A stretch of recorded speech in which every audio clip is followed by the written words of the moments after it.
आदित्य हाथ में कुल्हाड़ी पकड़े घने जंगल के अंदर एक वृक्ष के सामने खड़ा हुआ था। हाँ, आज तुम चाहे कितने पुराने पेड़ काहे न हो, हम हैं लकड़हारा और हम तुम्हारा चीथड़ा चीथड़ा कर देंगे और तुम्हें बाजार में बहुत ही अच्छे दाम में बेचेंगे। चल भैया। इतना बोलकर आदित्य कुल्हाड़ी चलाने ही वाला था कि तभी वहां पर दूसरा लकड़हारा आ गया, जो आदित्य का मजाक उड़ाते हुए बोला, अरे भैया रुको रुको रुको, अरे तुमसे कितनी बार कहा है आदित्य, लकड़हारे का धंधा छोड़कर कोई दूसरा धंधा पकड़ लो। ये सुनकर आदित्य क्रोधित हो गया और बोला, क्या बकवास कर रहे हो तुम, पगला वगला गए हो का? अरे सही तो कह रहा हूँ, तू अपनी लकड़ियाँ लेकर जब भी बाजार में जाता है कोई ग्राहक तेरी लकड़ियाँ नहीं खरीदता। थक हार कर तू अपनी लकड़ियाँ गांव में ही आधे पौने दाम में बेच देता है और गांव वाले भी तरस खाकर तेरी लकड़ियाँ खरीदते हैं कि कहीं तू भूखा ना रह जाए। और तू जितनी लकड़ियाँ काटता है ना, आधी ही बाजार में ले जा पाता है, कोई ना कोई मुसीबत टूट ही जाती है। ये सुनकर आदित्य निराश हो गया। हाँ, अब जो भी हो, लेकिन हमें विश्वास है कि एक ना एक दिन हमारी तकदीर के सितारे जरूर पलटेंगे। अरे कुछ लोगों की तकदीर कभी नहीं बदलती आदित्य, उनके सितारे गर्दिश में ही रहते हैं। तू गरीब था और गरीब ही रहेगा। हाँ। इतना कहकर दूसरा लकड़हारा आदित्य का मजाक उड़ाता हुआ वहां से चला गया। आदित्य लकड़ियां काटने में लग गया। कुछ देर बाद वो लकड़ियों का गट्ठर बनाकर गांव की दिशा की ओर मुड़ा ही था कि तभी आसमान में काले बादल छा गए और हल्की फुल्की बूंदाबांदी शुरू हो गई। ओहो, क्या तुझे भी अभी बरसना था? अरे लकड़ियां गीली हो जाएंगी और गीली लकड़ियां बाजार में कोई नहीं खरीदता। काहे बरस रहे हो बादल देवता? तभी भयंकर वर्षा होने लगी। आदित्य इधर उधर बारिश से बचने के लिए कोई ठिकाना तलाशने लगा। तभी उसकी नजर एक खंडहर पर पड़ी। आदित्य तुरंत उस खंडहर के अंदर चला गया। हो चलो, अच्छा हुआ ये खंडहर तो मिल गया, नहीं तो हमारी सारी मेहनत पे पानी ही फिर जाता। तभी आदित्य के कानों में किसी शेर का गर्जना भरा स्वर टकराया।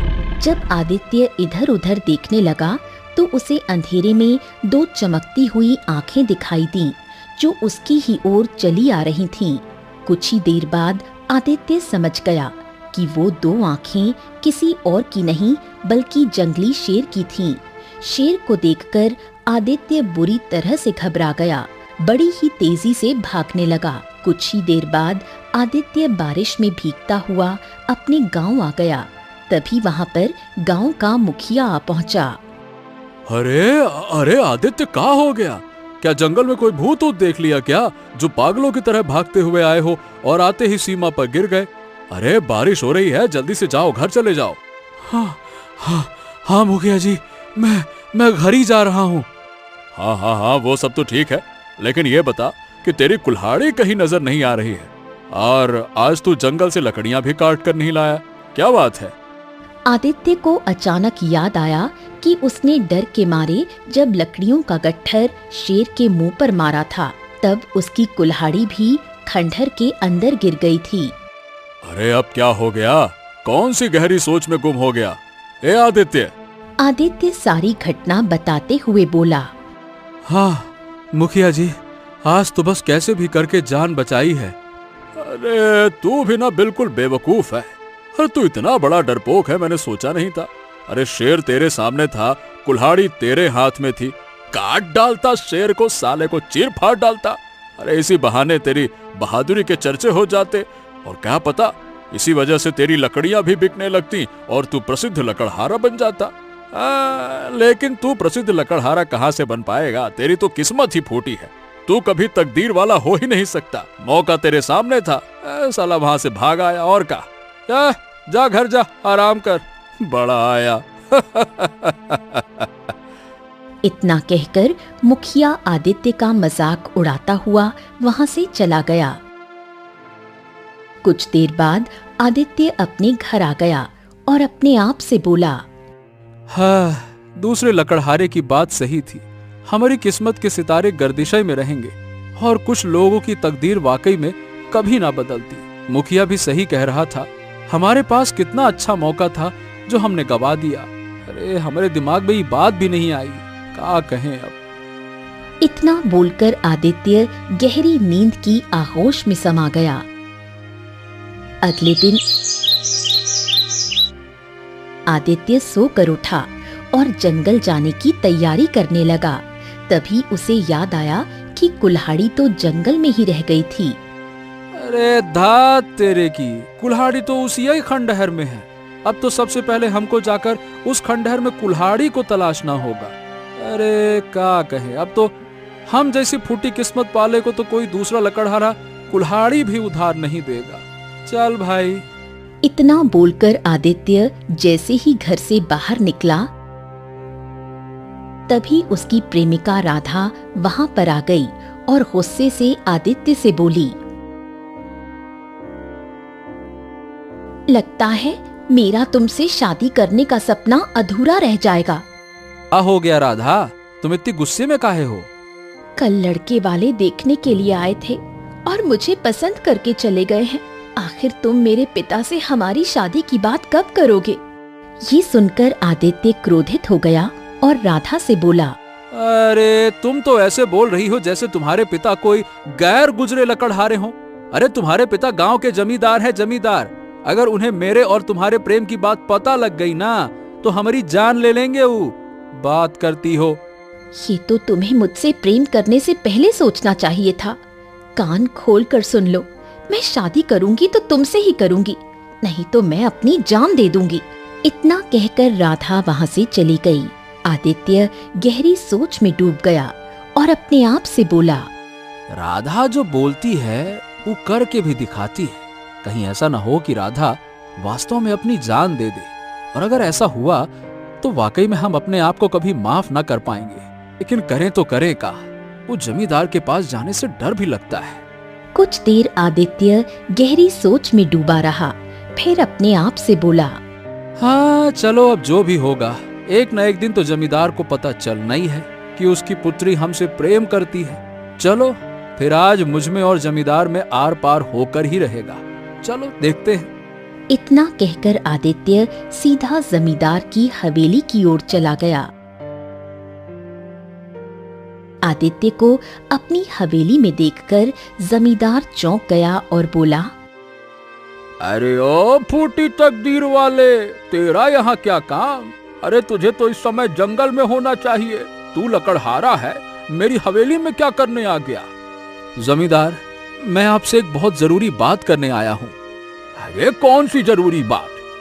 जमींदार देखिए, मैं आपसे ये कह रहा हूँ कि मैं राधा से प्रेम करता हूँ। ये सुनकर जमींदार का गुस्सा 7वें आसमान पर पहुंच गया और वो गुस्से से आदित्य को घूरने लगा। तभी आदित्य थूक निकलते हुए बोला, जमींदार, बात यह है कि राधा भी मुझसे प्रेम करती है। ये सुनकर जमींदार क्रोधित होकर राधा को आवाज लगाने लगा। राधा तुरंत वहां आ गई। ए राधा, राधा, राधा, ये बता, क्या ये फूटी तकदीर वाला लड़का जो कह रहा है वो सच है का? क्या तू वास्तव में इससे प्रेम करती है? बता। हाँ पिताजी, और मैं इसके बगैर जीवित नहीं रह सकती। ये सुनकर जमींदार अचानक से जोर जोर से हंसने लगा।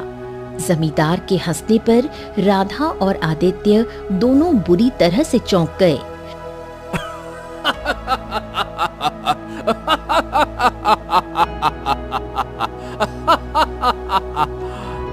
आदित्य जमींदार को हंसते हुए देख धीरे से अपने आप से बोला, लगता है इस बात का गहरा सदमा लगा है जमींदार को। पगला गया है का?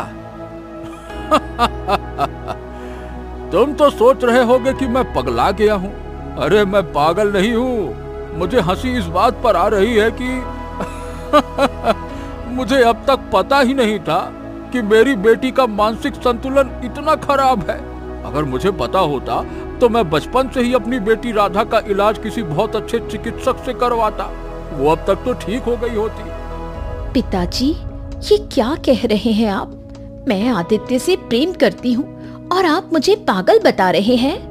अरे तो बेवकूफ लड़की, तुझे प्रेम करने के लिए कोई और नहीं मिला क्या? अरे अगर प्रेम करना ही था तो किसी राजकुमार से करती, किसी राजा से करती, या फिर किसी अपनी ही हैसियत के किसी जमींदार के बेटे से करती ना। अरे अगर कोई नहीं मिलता तो हमारे गांव के मुखिया के बेटे रतन से ही प्रेम कर लेती, जिसके पास 200 बीघा जमीन है।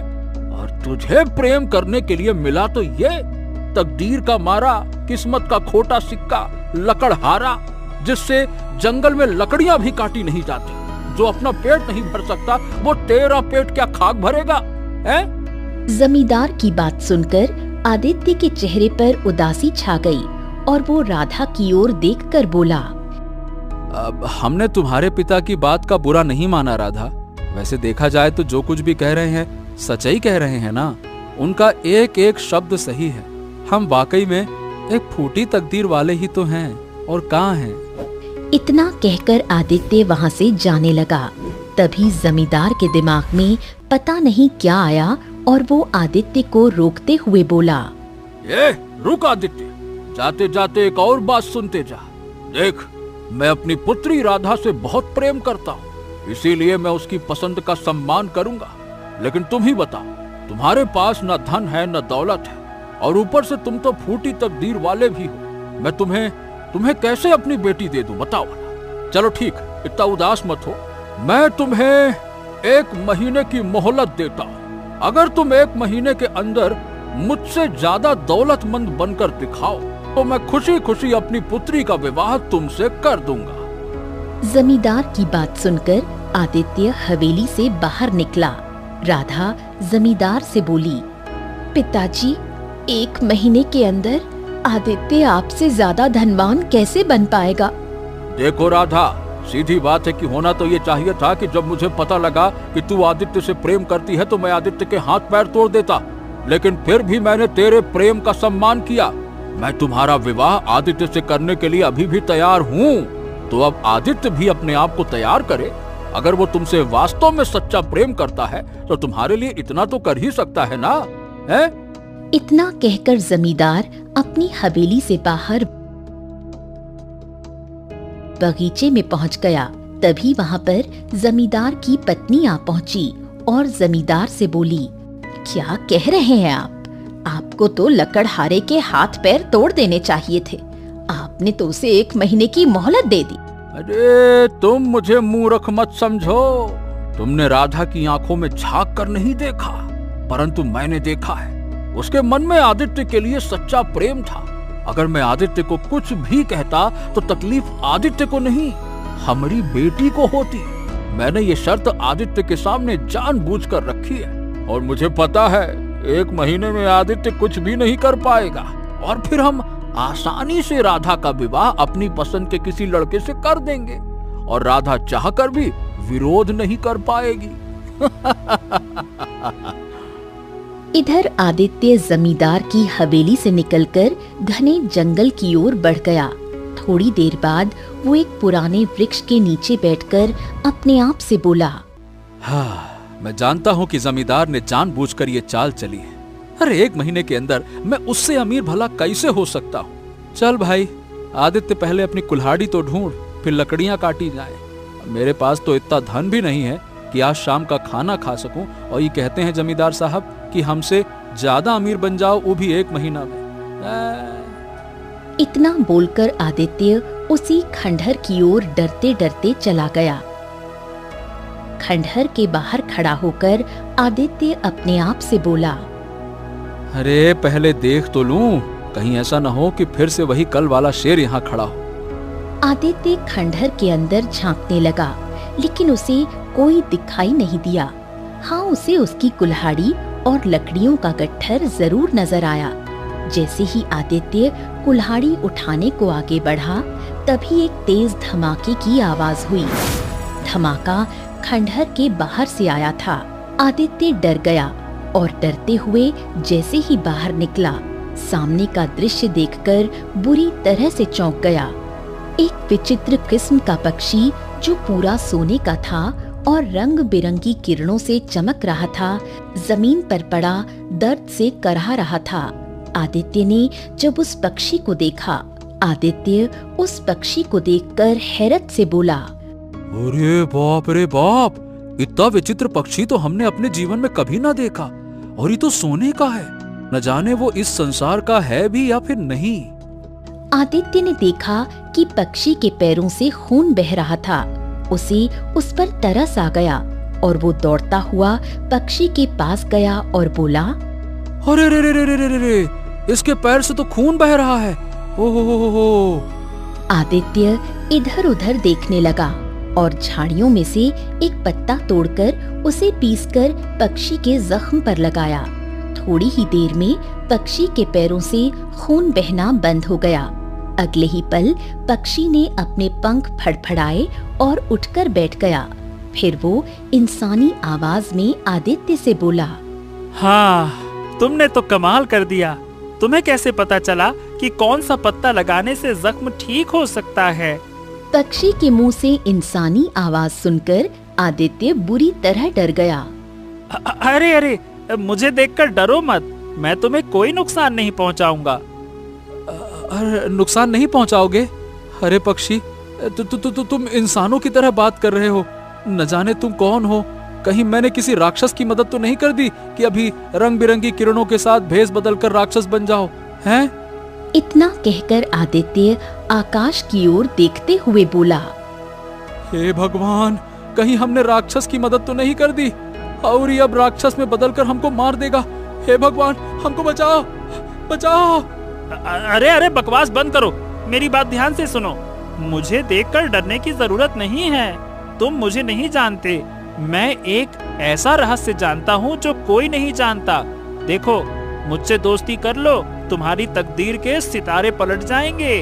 हाँ। पक्षी के आखिरी अल्फाज कानों में पड़ते ही आदित्य पक्षी से बोला, क्या बात कर रहे हो? वास्तव में हमारी तकदीर के सितारे तुमसे दोस्ती करने से बदल जाएंगे? हाँ हाँ, क्यों नहीं। मुझे अपने घर तो ले चलो पहले। देखो भाई, तुम सोने के बने हो। अगर मैं तुम्हें अपने गांव ले गया तो लोगों के मन में लालच आ जाएगा। अरे गांव के लालची लोग हमारे घर पे धावा बोल देंगे और हो सकता है कि मुझे तुमसे छीन कर ले जाएं और किसी राजा वाजा को इनाम में दे दें, भेंट में। हाँ। ओ, इसका मतलब तुम लालची नहीं हो। अरे मेरे दोस्त, अगर मैं लालची होता तो एक मामूली लकड़हारा ना होता ना फिर।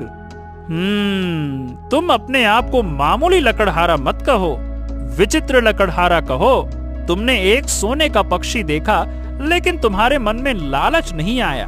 तुमने उसकी मदद की और अब जब वो पक्षी तुमसे दोस्ती की बात कर रहा है तो तुम्हें डर लग रहा है कि कहीं कोई उसे नुकसान न पहुंचा दे।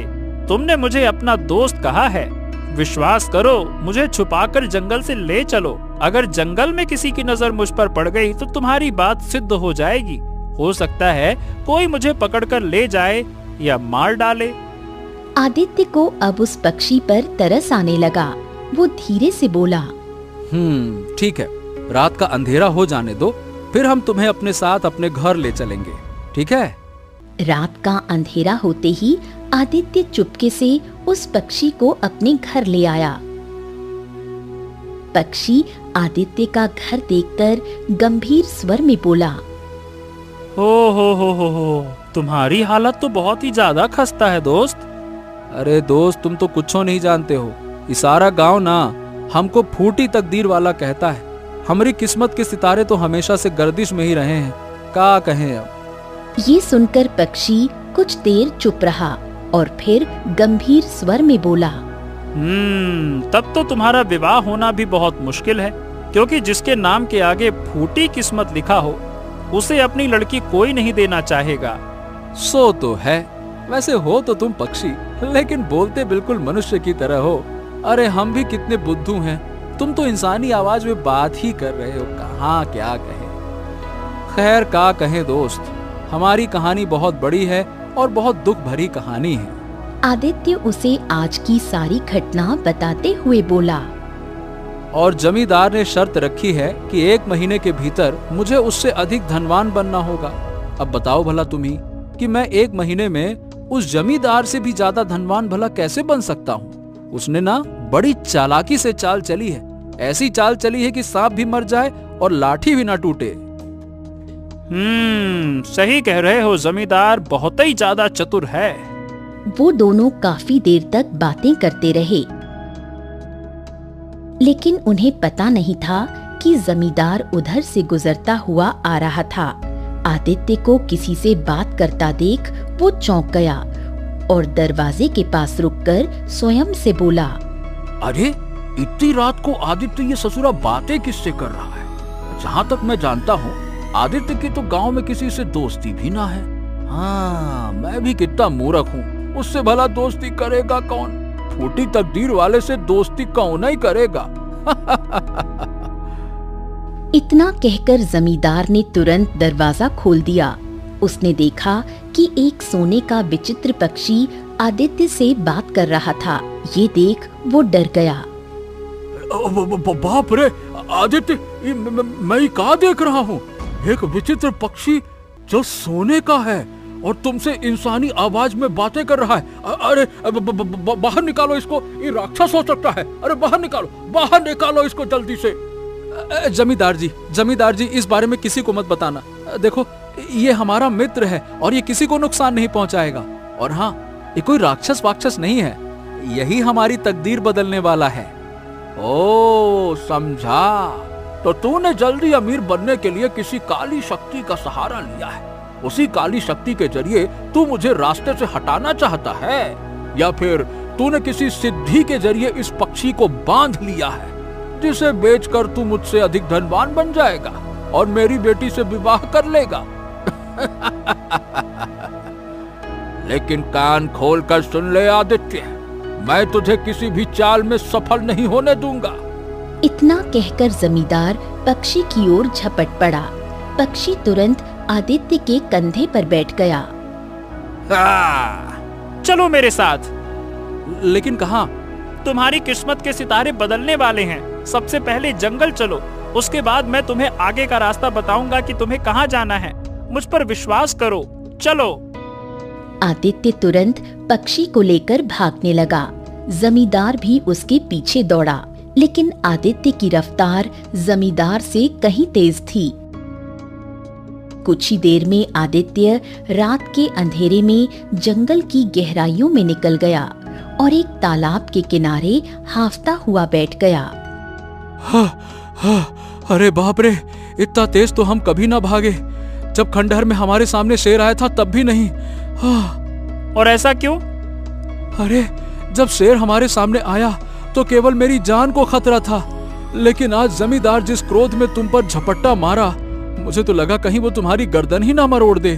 तुम्हारी वजह से मैं इतना तेज भागा हूँ। तुम्हारा भागना व्यर्थ नहीं जाएगा। अरे अब बताओ, मेरी तकदीर कैसे बदल सकती है मुद्दे की बात।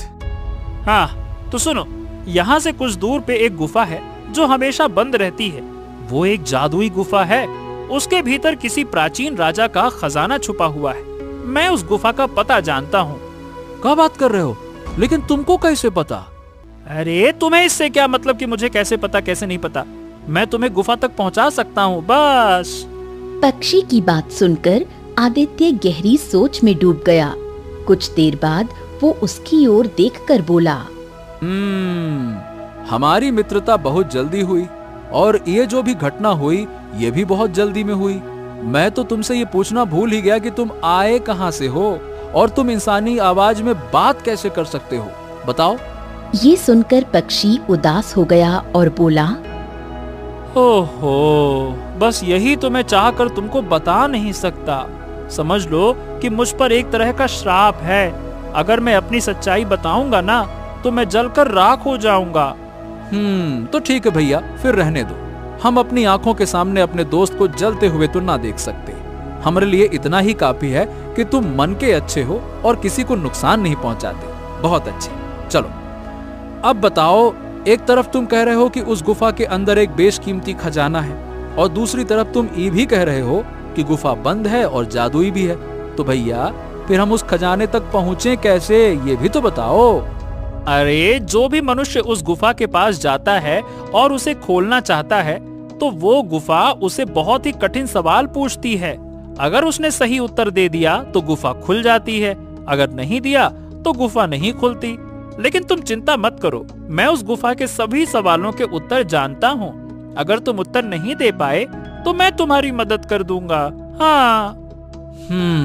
ठीक है दोस्त, कुछ न करने से बेहतर है कि कुछ करके ही देखा जाए।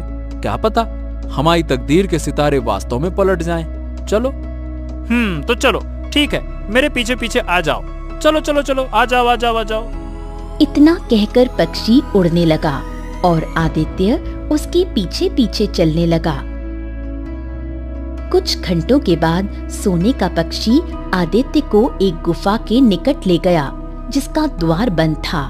आदित्य, इस गुफा के द्वार को अपने हाथ से स्पर्श करो। जैसे ही आदित्य ने द्वार को छुआ, भीतर से एक गूंजती हुई आवाज आई। इस गुफा का द्वार तभी खुलेगा जब तुम मेरे 2 प्रश्नों के सही उत्तर दोगे। हाँ, हम तैयार हैं, पूछो। गुफा ने पहला प्रश्न किया। पहला प्रश्न, वो क्या है जो बांटने से बढ़ता है? प्रेम। दूसरा प्रश्न गूंजा। दूसरा प्रश्न, वो कौन सी दौलत है जो ना किसी राजा के पास होती है ना किसी लुटेरे के पास जा सकती है, फिर भी सब चाहते हैं? सच्ची मित्रता। उत्तर मिलते ही द्वार खुल गया और आदित्य सोने के पक्षी के साथ भीतर चला गया। वहाँ असंख्य अशर्फियाँ, सोने के घड़े, रत्नों से भरे मटके, हीरे जवाहरात से जुड़े मुकुट और चांदी की तलवारें रखी थीं। आदित्य की दृष्टि एक सोने की मूर्ति पर पड़ी। ये मूर्ति किसकी है? ये भी खजाने का हिस्सा होगी। अरे बाप रे बाप, ये तो इतना खजाना है जो तो किसी राजा के पास भी नहीं होगा। मित्र, तुमने तो सच कहा था कि मेरी तो तकदीर ही पलट गई। मैं गरीब से अमीर इंसान बन गया। अब तो मैं जमींदार जैसे हजारों लोगों को खरीद सकता हूँ। इतना बोलकर आदित्य खजाने को छूने ही वाला था, तभी रंग बिरंगी किरणों से एक साधु प्रकट हुआ। आप कौन हैं? वो सब छोड़ो, चलो मैं तुम्हें बताता हूँ। ये हजारों साल पुराना खजाना राजा विक्रम का है। इसे उन्होंने अपने दुश्मन राज्य से बचाने के लिए यहाँ पे रखा था। इस खजाने को और इस गुफा को किसी महात्मा ने काली शक्तियों से बांध दिया था, इसीलिए ये श्रापित हो गया। यदि तुम्हें यह खजाना चाहिए तो तुम्हें एक बलिदान देना होगा। बलिदान? कैसा बलिदान? यदि तुम इस खजाने को छुओगे तो तुम्हारा मित्र ये सोने का पक्षी इसी समय जलकर राख हो जाएगा। तभी खजाने पर तुम्हारा अधिकार होगा। क्या तुम अपनी मित्रता का बलिदान दोगे? आदित्य चौंक गया। तभी सोने का पक्षी बोला, सोचो मत आदित्य, मैं तो केवल एक पक्षी हूँ, कोई मनुष्य नहीं। इस खजाने से तुम्हारी सारी जरूरतें पूरी हो सकती हैं। तुम धनवान बन सकते हो, अपनी पसंद की लड़की से विवाह कर सकते हो, मान सम्मान पा सकते हो और तुम्हारे ऊपर लगा दाग फूटी किस्मत वाला वो भी हट जाएगा। आदित्य कुछ देर सोचता रहा, फिर पक्षी की ओर देखकर बोला, हाँ, नहीं दोस्त, नहीं। दोस्ती से बड़ा कुछ नहीं होता। खजाने का क्या है, बड़े बड़े राजा भी उसे संभाल तो नहीं पाए, और कौन सा खजाना अपने साथ ऊपर लेकर जा पाए। सबसे बड़ा खजाना दोस्ती है। तुम पक्षी हो तो क्या हो गया, हमने तुम्हें दिल से अपना मित्र माना है। हम अपनी मित्रता का बलिदान नहीं दे सकते, ना ही अपने मित्र का, चाहे हमें जीवन भर गरीब लकड़हारा ही क्यों ना रहना पड़े। नहीं साधु बाबा, माफ करिएगा। ये कहते ही सोने का पक्षी रंग बिरंगी किरणों से एक सुंदर राजकुमार में बदल गया और जो मूर्ति वहाँ थी वो भी एक युवक बन गई। आदित्य चौंक गया। तू बड़ा तकदीर वाला है राजकुमार, जो इस विचित्र लकड़हारे की मित्रता से बच गया और श्राप से मुक्त हो गया। हम कुछ समझे नहीं साधु महाराज, ये सब क्या था? मेरा नाम राजकुमार अशोक है। मैं केशव नगर के राजा सूरज सिंह का पुत्र हूँ। ये मेरा मित्र अर्जुन है। कुछ समय पहले अर्जुन ने मुझे इस खजाने के बारे में बताया था। वो चाहता था कि इस खजाने से प्रजा की भलाई हो, परंतु मैं लालच में आ गया। अर्जुन ने द्वार के प्रश्नों का उत्तर दिया और हम यहाँ तक आ गए। जब खजाने को छूने की बारी आई तो खजाने से आवाज आई कि खजाना पाने के लिए मित्र का बलिदान देना होगा, और मैंने लालच में आकर उसकी अनुमति के बिना ही कह दिया कि हाँ ठीक है, मैं बलिदान देता हूँ। वो तुरंत सोने की मूर्ति बन गया और तभी ये साधु प्रकट हुए और उन्होंने कहा कि तुझ जैसे लालची जिसने अपने मित्र का बलिदान दिया, तुझे श्राप है। तू जो सोने से प्रेम करता है, अब तो तू सोने का पक्षी बन जाएगा। मैं रोने लगा तो साधु बाबा को मुझ पर तरस आ गया। तब उन्होंने मुझसे कहा कि यदि तू अपने श्राप की सच्चाई बगैर बताए किसी से पक्षी के रूप में सच्ची मित्रता कर पाएगा और उसे यहाँ तक लाएगा, और जब वो खजाने को छूने की कोशिश करेगा तब मैं प्रकट हो जाऊंगा और उसके सामने 2 शर्त रखूंगा, या तो वो खजाने को चुने या वो तेरी दोस्ती को चुने। अगर उसने खजाने को चुना तो ये खजाना उसी का होगा, लेकिन तू जलकर राख हो जाएगा। लेकिन अगर उसने खजाने को नकार कर दोस्ती को चुना तो ही तू श्राप से मुक्त हो जाएगा, और तेरा दोस्त जो सोने की मूर्ति बन गया है वो भी सही हो जाएगा। तुझे तकदीर वाला इसीलिए कहा क्योंकि ऐसे दोस्त तकदीर वालों को ही मिलते हैं। आदित्य मुस्कुराने लगा। ये खजाना तुम्हारा है आदित्य, तुम इसे रखो। हमको पूरा खजाना नहीं चाहिए, हमको तो आप इतना दे दो कि हम जमींदार से अमीर हो जाएं बस, और बाकी तुम स्वयं जाकर जमींदार से हमरे विवाह की बात कर लो। राजकुमार, क्या तुम ऐसा करोगे? हाँ हाँ, क्यों नहीं। अरे भाई, हम जीवन भर मित्र रहेंगे। और मैं भी। अरे भाई, हमारी मित्रता इतिहास में मिसाल बनेगी, मिसाल। साधु मुस्कुराते हुए रंग बिरंगी किरणों में गायब हो गया और राजकुमार खजाने का बड़ा हिस्सा लेकर महल चला गया। उसने आदित्य को भी बहुत सा धन दे दिया। फिर वो जमींदार की हवेली पहुंचा। अरे राजकुमार, आप? राजकुमार जमींदार को सारी घटना बताते हुए बोला, ये सब आपसे कहीं अधिक धनवान है, इसे ठुकराना आपकी भूल होगी जमींदार। ठीक है, हमको माफ कर दीजिएगा। मुझे नहीं पता था कि पक्षी के रूप में आप थे। मुझसे बहुत बड़ी भूल हो गई। मैं अपनी पुत्री राधा का विवाह आदित्य से करने के लिए तैयार हूँ। मुझे उसे अपना दामाद बनाने में बहुत खुशी होगी। हाँ। राजकुमार की आज्ञा से अर्जुन और राधा का विवाह संपन्न हो गया। इस प्रकार एक विचित्र लकड़हारा धनवान बना और एक तकदीर वाले राजकुमार से उसकी मित्रता हो गई। ऐसी ही और कहानियाँ देखने के लिए आप इस चैनल को सब्सक्राइब करें। धन्यवाद।